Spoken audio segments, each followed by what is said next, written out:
Masya Allah, itu dijalani dan dilewati sampai kemudian Allah Subhanahu wa Ta'ala yang maha baik dan maha hebat menunjukkan jalan setelah Allah fahamkan ilmu yang saya akan sharing hari ini. Nama ilmunya adalah ilmu attract namanya. Jadi peringatan Isra wal Mi'raj pada kesempatan hari ini saya izin sharing ilmu namanya attract. Attract itu ya sama Jawa, kalau misalnya ingin memundurkan oto kan namanya attract namanya, tidak? Ya. Tapi dalam bahasa Inggris attract itu artinya adalah menarik. Jadi hari ini yang akan kita bicarakan ini serius. Ya, ini karena kamu para santri pakai ilmu ini. Saya telat memahami ilmu ini sehingga agak cukup lama, berpuluh tahun untuk menjadi pribadi yang jauh lebih gampang.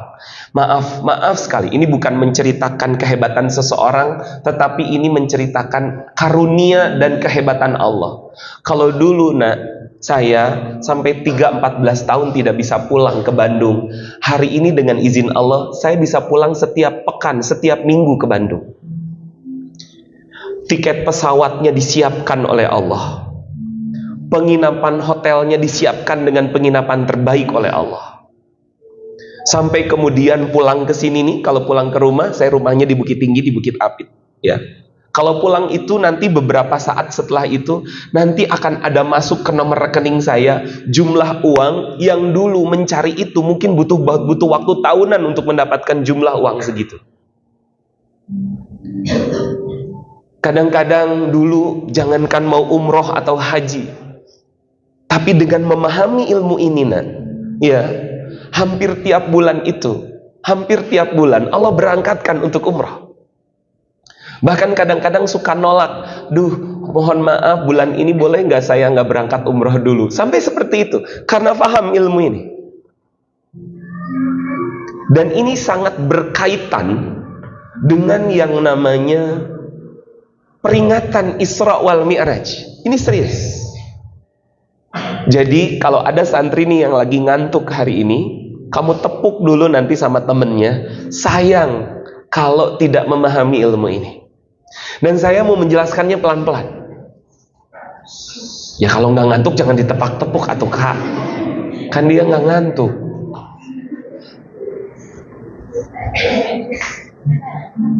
Oke. Jadi nanti 1,5 jam ke depan atau mungkin 1 jam lewat sedikit, ada 3 yang akan kita lakukan. 1, kita akan berusaha memahami ini. Jadi hari ini saya tidak ingin menambah pengetahuan, tapi ingin menghujamkan pemahaman. Walaupun hanya Allah yang paling maha bisa memberikan pemahaman, tetapi saya berikhtiar agar antum para santri lebih cepat memahami konsep ini dibandingkan kami yang dulu harus berpuluh-puluh tahun untuk memahami ini. Kamu tidak usah. Hari ini dengarkan baik-baik, fahami, minta kepada Allah untuk dimudahkan dan dilapangkan hati memahami konsep ini. Lalu kemudian nomor 2, setelah nanti faham, kita dan berusahalah antum kita semua untuk mengamalkannya. Karena sampai hari ini kami secara pribadi pun masih mengamalkan ilmu ini. Lalu mungkin ada ustadz-ustazah, bantu saya ustadz-ustazah untuk memberikan pemahaman ilmu ini lagi kepada anak-anak santri kita. Nanti ketika di kamarnya, di kelasnya. Karena sekali lagi ini sangat penting menurut kami, apalagi di dunia pesantren. Ya, apa ilmu ini? Sekali lagi, ini namanya adalah attract. Attract itu adalah bagaimana kita menata ruang batin kita untuk menarik keberuntungan dan rizki. Nah, mau memondokkan kamu ke sini. Sampai ada guru saya, Ustadz Mukhtar Fatoni, menemukan saya sedang diam sendirian menitikan air mata karena lagi kangen sama anak saya yang mondok. Beliau nanya, beliau punya anak yang juga sama-sama mondok di sana-sini, sana-sini. Lalu beliau nanya, kenapa? Gak tahu Ustaz, lagi kangen aja nih sama anak-anak yang mondok. Hati-hati loh katanya. Hati-hati gimana Ustaz? Hati-hati.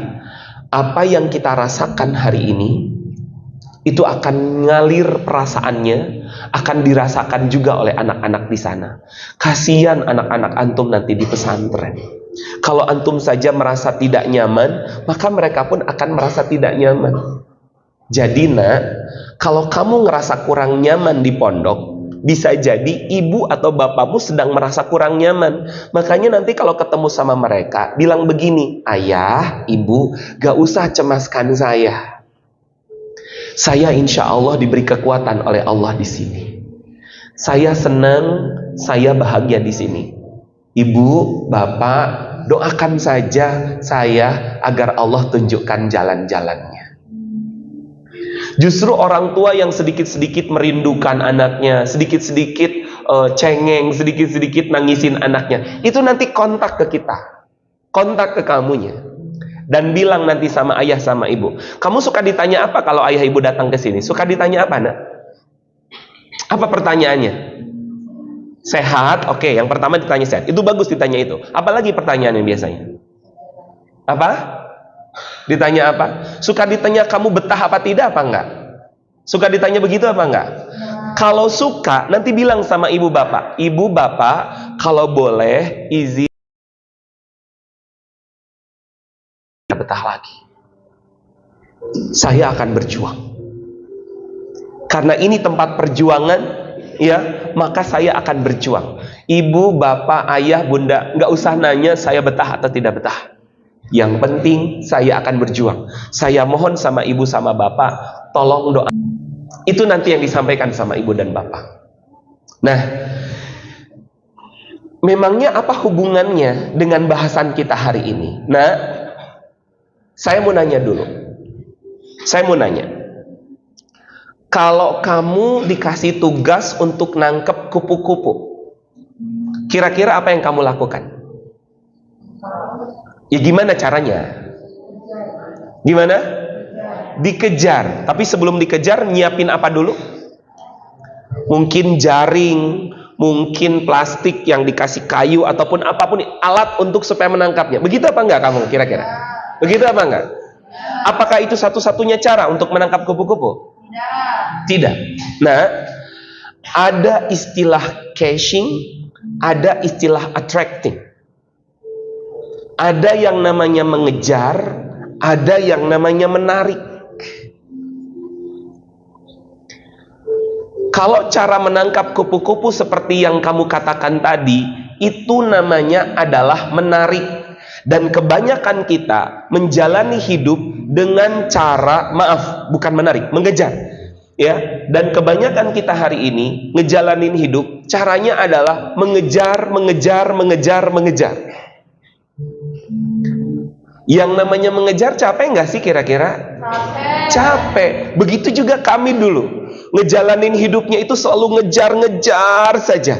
Ngejar ini, ngejar itu, ngejar ini, ngejar itu. Capek akhirnya. Akhirnya banyak sekali rasa yang tidak nyaman. Karena apa? Ngejar-ngejar. Memang dengan cara apa lagi kita bisa nangkap kupu-kupu?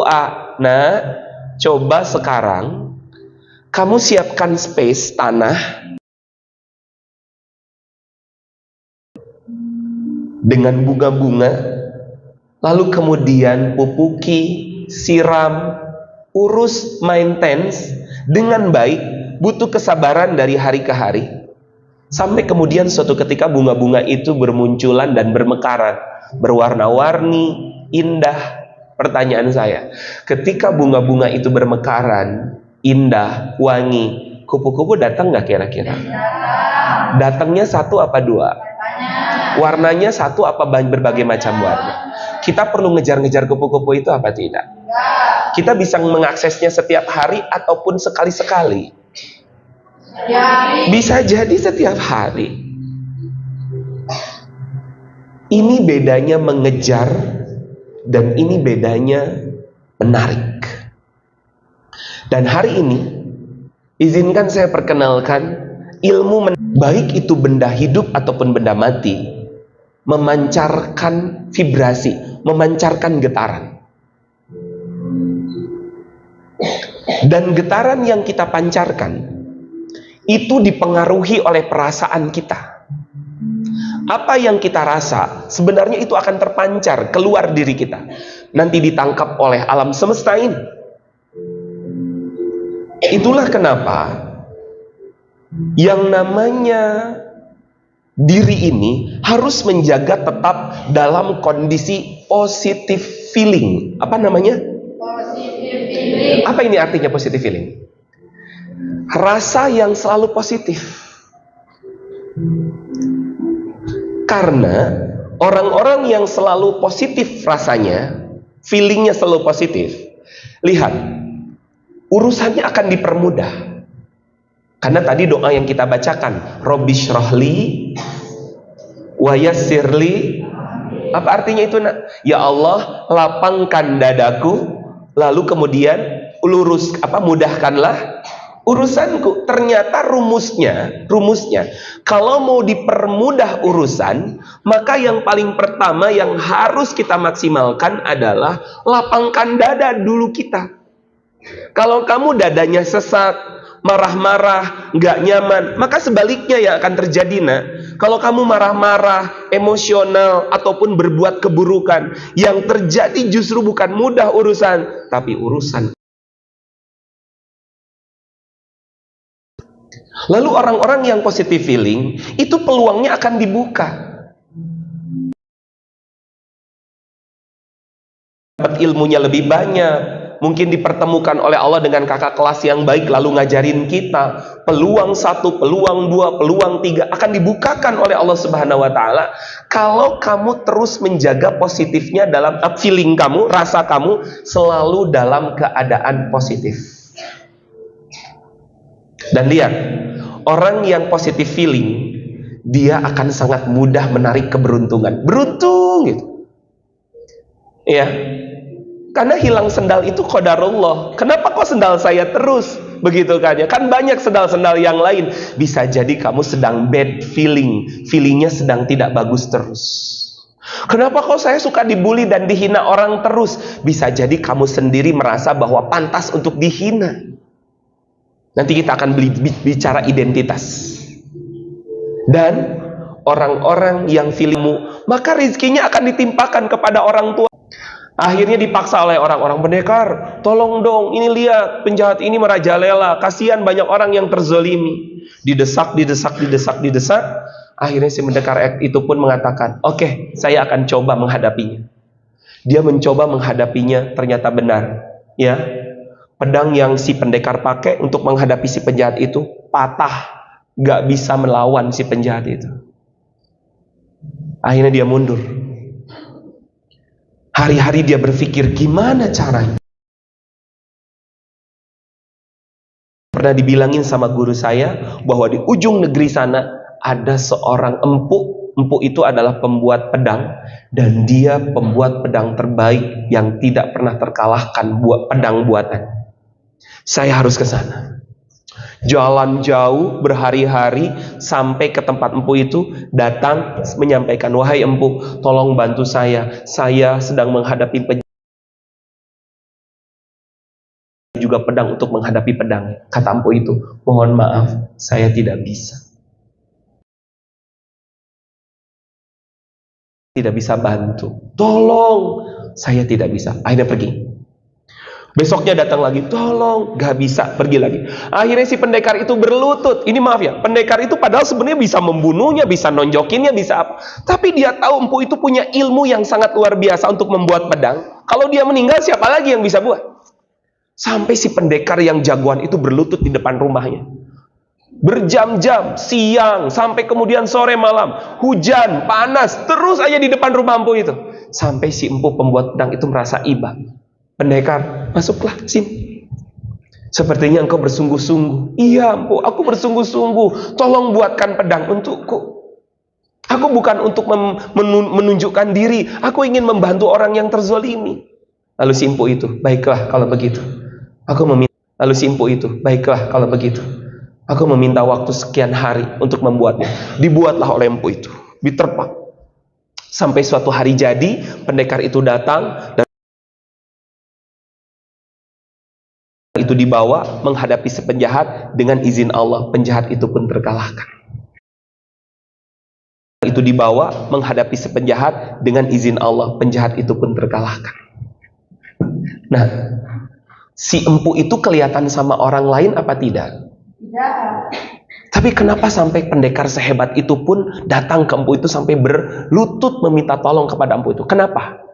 Karena si empu itu tidak sibuk menunjuk-nunjukin ke orang. Si empu itu sibuk menerpa dirinya, memperbaiki kemampuan dan ilmunya untuk membuat pedang, sampai si pendekar sehebat itu pun datang meminta pertolongan kepadanya. Makanya nak, mulai hari ini jangan terlalu sibuk nunjuk-nunjukin diri ke depan orang. Sibuk belajar sendiri, tahajud sendiri, bangun dengan penuh kesadaran, hafalkan dengan penuh kesadaran. Orang belum menghafal, kamu udah menghafal. Orang udah bangun, kamu udah bangun. Sibukkan diri dan gak perlu kelihatan sama orang lain. Tempah diri, sampai suatu hari kamu menjadi orang yang sangat luar biasa dan dihargai oleh siapapun. Tapi kalau kamu dikit-dikit malas, dikit-dikit capek, dikit-dikit lemah, sedikit berprestasi ingin dilihat orang, ingin dipuji orang, sedikit berprestasi ingin dilihat orang, ingin dipuji orang, akhirnya yang terjadi kamu gak jadi apa-apa. Kamu sibuk mempercantik diri atau menghebatkan diri demi untuk kelihatan sama orang saja, gak jadi apa-apa. Serius. Jadilah pembuat pedang-pedang terbaik. Itulah kenapa mulai hari ini sibukkanlah diri kamu untuk berbuat baik. Hal jazaul ihsan illal ihsan. Karena tidak ada kebaikan kecuali kebaikan yang akan datang dan mendatangi kamu. Makanya sekarang fokus dan sibuklah. Buat baik, buat baik, buat baik, buat baik. Banyak ibadah, banyak ibadah, banyak ibadah. Lakukan kebaikan, lakukan kebaikan. Udah, pikirannya itu saja. Gak usah mikirin keburukan orang lain. Oke, sudah? Nomor 2 sudah? Banyak-banyak melakukan kebaikan. Siap mulai hari ini banyak melakukan kebaikan.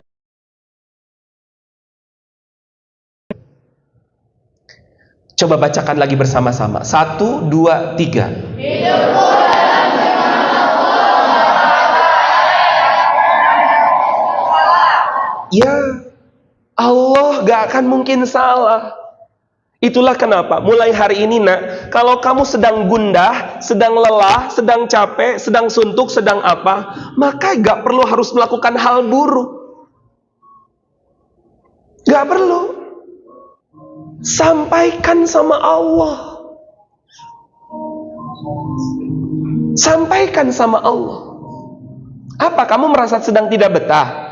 Merasa tidak nyaman, merasa disakiti sama teman, merasa nggak diperhatikan, ngomong sama Allah, hei nak, kita itu sudah terlalu banyak membicarakan tentangnya, tapi jarang berbicara dengannya. Sesekali ngomong dengan Allah, nggak ada rasanya. Ini yang jadi masalah. Yuk mulai hari ini kita nemukan rasa dalam setiap ungkapan doa-doa kita. Makanya solusi terbaiknya dari ini semua, ini saya tuliskan di sini, latihannya nih, praktisnya adalah, tadi saya bicarakan self talk affirmation. Self talk affirmation itu begini. Kamu misalnya marah, nggak suka, kamu bilang, saya tenang, saya memaafkan saya. Itu self talk affirmation namanya. Dan itu cara orang-orang para ahli psikolog untuk mengobati hal-hal yang kurang baik pada diri seseorang. Tapi ada yang jauh lebih keren. Apa yang lebih keren? Prayer of affirmation. Kita afirmasi, tapi melalui doa-doa yang kita lakukan dan kita panjatkan. Mungkin kamu sedang sesak, sedang susah, lakukan prayer affirmation. Hari ini kita akan praktekkan. Oke, langsung saja. Nah, kalau kamu sedang tidak nyaman, kalau kamu sedang tidak enak hati, kalau kamu sedang tidak suka sesuatu, kalau kamu sedang membenci sesuatu, maka yang paling pertama yang harus kamu lakukan dalam prayer of affirmation, 1 adalah hadirkan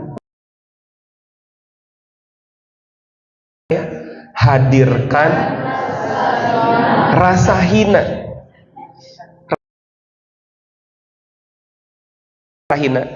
Ya, nah, cara menghadirkan rasa hina adalah di dalam doanya lebih banyak pengakuan dibandingkan permintaan.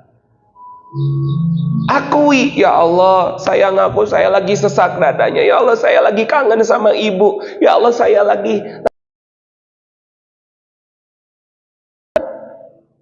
jujur lagi gak betah, ya Allah. Bilang sama Allah, ini serius. Bilang sama Allah. Ya, baru nanti minta. Ya. Lalu yang kedua, hadirkan rasa butuh. Nah, cara menghadirkan rasa butuh yang paling pertama, tunjukkan melalui sikap doa kita butuh. Maaf, izin saya berdiri untuk mempraktekkan. Anak-anak, setahu kami, Rasulullah dalam berbagai macam hadis, cara beliau berdoa itu, caranya, cara pertama itu, beliau mempertemukan garis-garis tangannya seperti ini. Coba kamu lakukan. Sudah? Sudah? Lalu kemudian arahkan ke arah langit seperti ini. Sudah? Simpan di depan dada kamu. Perbaiki sikap tubuhnya, perbaiki sikap tubuhnya yang bagus. Sudah? Lalu kemudian coba rundukkan kepala. Coba kamu rasakan sikap ini. Seperti ini Nabi berdoa kepada Allah. Ingin menunjukkan rasa butuhnya atas pertolongan yang ingin Allah tolong. Sudah? Sekarang lihat lagi ke sini. Di dalam hadis lain, Nabi membukakan tangannya seperti ini. Beliau pun merundukkan kepalanya. Coba lakukan. Sudah? Di dalam hadis lain, kalau Nabi menghadap kiblat berdoanya, beliau tidak begini ke dirinya, belakang telapak tangannya mengarah kepada kiblat, lalu merundukkan kepalanya. Sudah? Sudah? Di dalam hadis yang lain, ketika Nabi terdesak dan ingin cepat ditolong oleh Allah, Nabi tidak berdoa ngangkat tangannya gak begini, tidak begini, atau tidak begini, tapi seperti ini. Beliau menengadahkan kepalanya ke atas langit. Sesekali beliau goyangkan tangannya, ya Allah, ya Rabb, untuk menekankan suatu kalimat dalam doanya. Sampai-sampai jubahnya turun. Bahkan kata para sahabat, Rasulullah mengangkatkan tangannya dan menurunkan jubahnya itu. Tunjukkan rasa butuh kepada Allah. Anak-anak, lalu kemudian apa yang harus dilakukan? Coba kamu saksikan video berikut ini, simak baik-baik, ya, rasakan video ini. Insya Allah nanti akan nemenin kamu untuk nanti bisa menjadi orang-orang yang bicara sama Allahnya jauh lebih baik dan lebih baik lagi. Oke? Siap? Ini video berbahasa Arab, tetapi ada artinya. Silakan dilihat artinya dari bahasa Arab ini. Kalau memang belum memahaminya, silakan simak. جاء في الحديث القدسي عن الله عز وجل إني لأجدني أستحي من عبدي يرفع يديه ويقول يا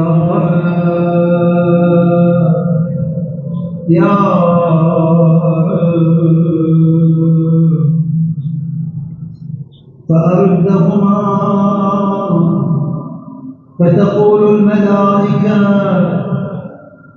إنه ليس أهلا لتغفر له فأقول ولكني أهل التقوى وأهل المغفرة أشهدكم إني قد غفرت لعبدي. جاء في الحديث إنه إذا رفع العبد يديه للسماء وهو عاصي فيقول يا رب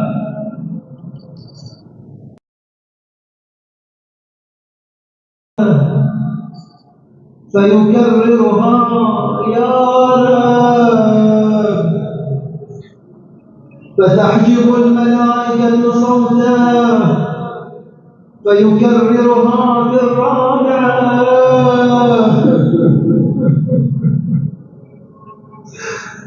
فيقول الله عز وجل إلى متى تحجبون صوت عبدي عني لبيك عبدي عبدي لبيك عبدي لبيك عبدي. Izin saya hentikan dulu. Dari situ kamu bisa nyimak apa, nak? Ternyata ketika kita mengangkatkan kedua tangan, ya kan? Mengangkatkan kedua tangan kita, lalu kemudian memanggil Allah 4 kali dengan penuh rasa, Allah datang. Kamu harus yakin ini, nak. Tapi Allah itu datang ketika kita merendahkan hati kita, memposisikan dan mengkondisikan jiwa kita, sampai-sampai kemudian Allah malu. Kalau sudah datang, Allah akan malu kalau nggak ngasih apa-apa sama kita. Berarti dalam keadaan punya masalah apapun, dalam kondisi bagaimanapun, ketika kita menengadahkan tangan tadi dengan benar, ya kan, merundukkan jiwa kita, lalu panggil Allah, ya Allah, ya Rabb, ya Allah. 4 kali diulang-ulang, karena panggilan sekali dicegah oleh malaikat. Begitu hadis kudusinya kan? Allah datang. Kenapa tidak kita manfaatkan ini?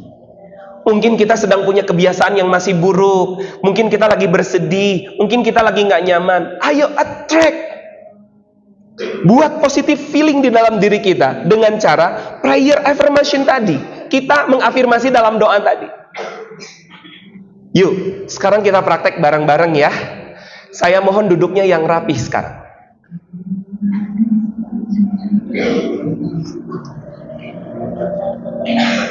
Pecinya rapihkan, nak? Sudah? Oke. Sekarang silahkan pertemukan garis-garis tangannya di sini.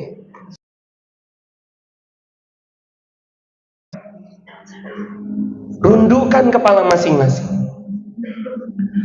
Kalau masih susah nyaman, kamu pejamkan mata kamu sejenak. Ambil nafas dalam-dalam dan rasakan. Kamu menghirup nafas, mengeluarkan nafas, hirup nafas, keluarkan nafas. Rasakan.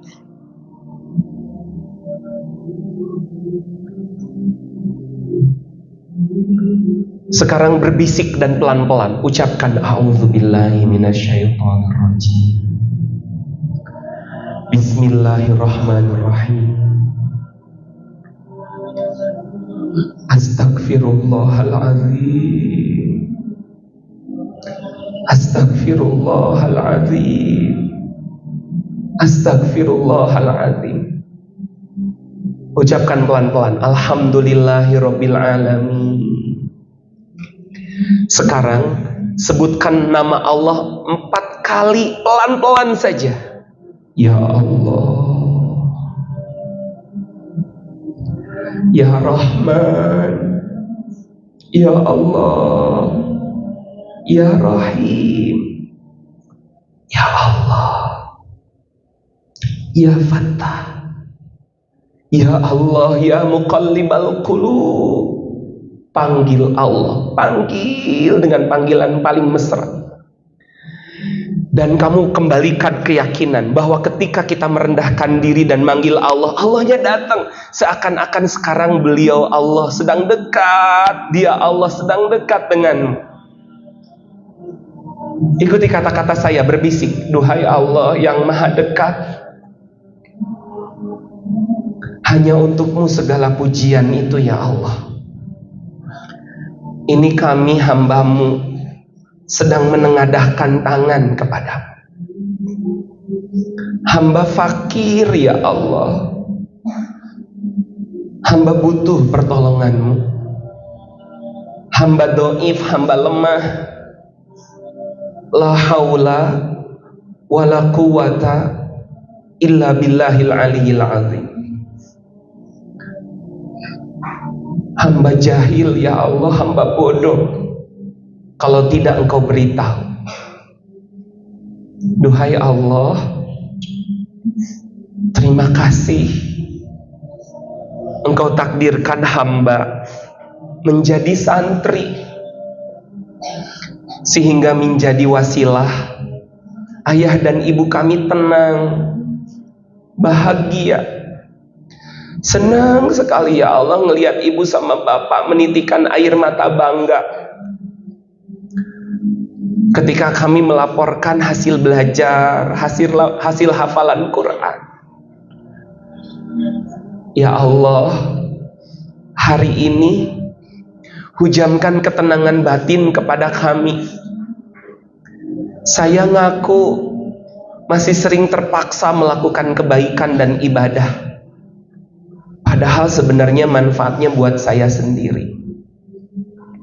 Dan saya ingin sekali ya Allah, kebaikan-kebaikan itu nanti akan juga nempel dan juga datang kepada ibu dan bapak.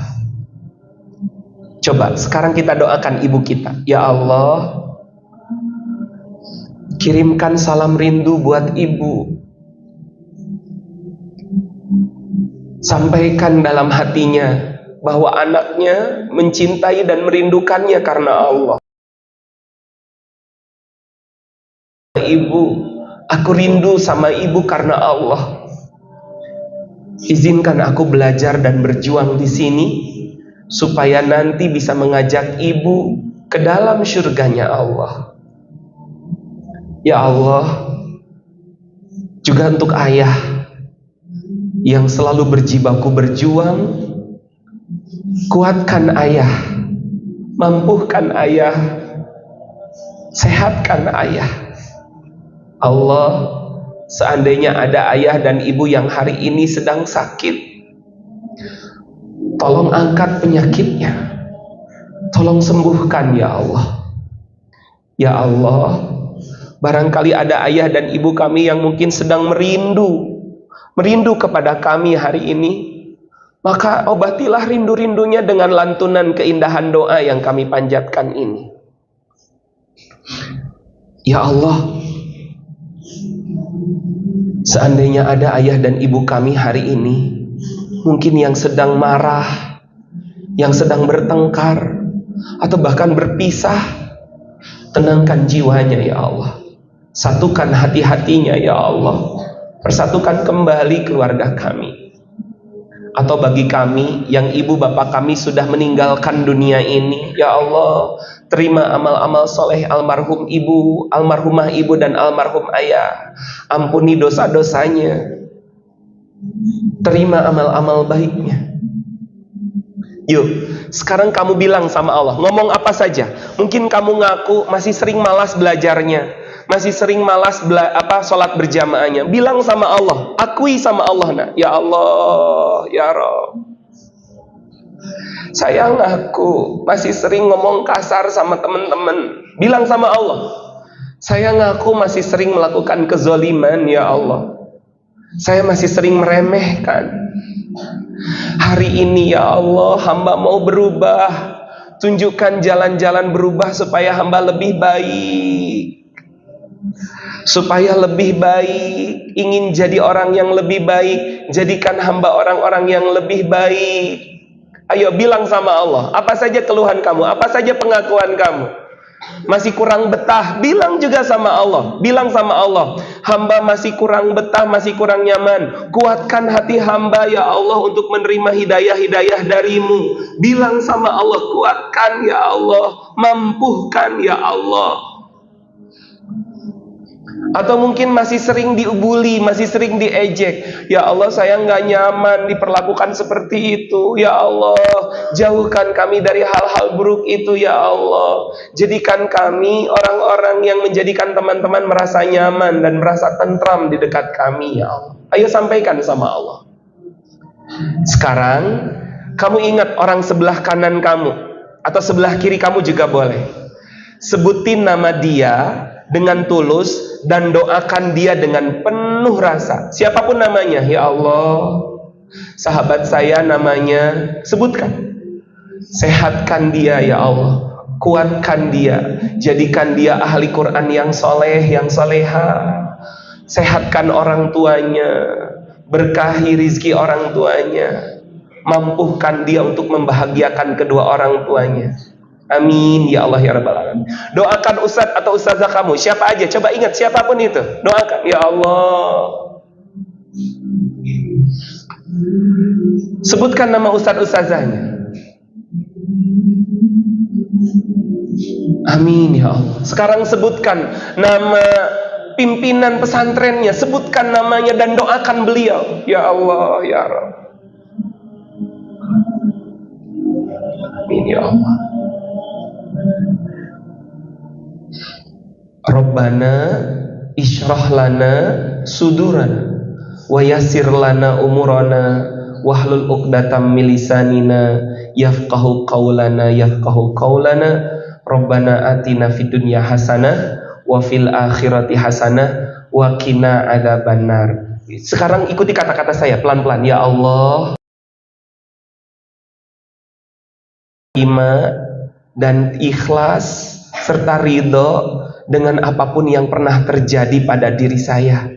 Saya ikhlas menjadi santri, saya semangat insya Allah menjalankannya. Tunjukkan jalan-jalan terbaik untuk saya ya Allah. Tunjukkan jalan-jalan yang paling tepat untuk saya tempuh ya Allah. Walhamdulillahirabbil alamin. Bacakan Al-Fatihah.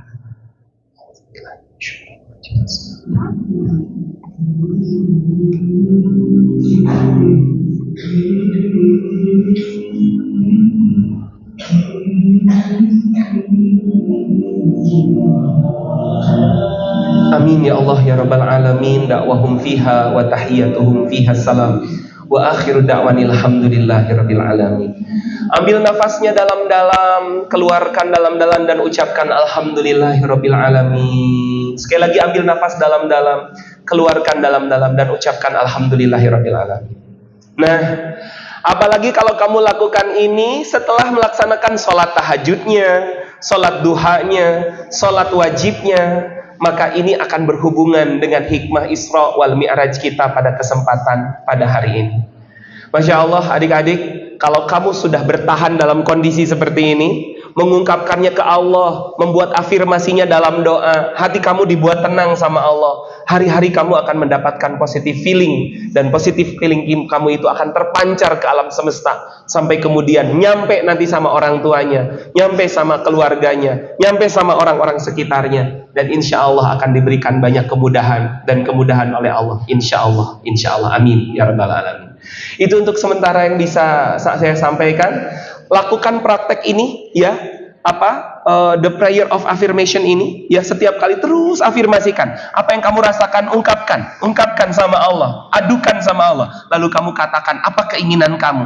Mulai hari ini saya ingin ya Allah, saya berharap ya Allah, saya yakin akan lebih kuat lagi, akan begitu saja sama Allah. Insya Allah hati kamu akan diberikan kelapangan, ketenangan dan ketentraman insya Allah.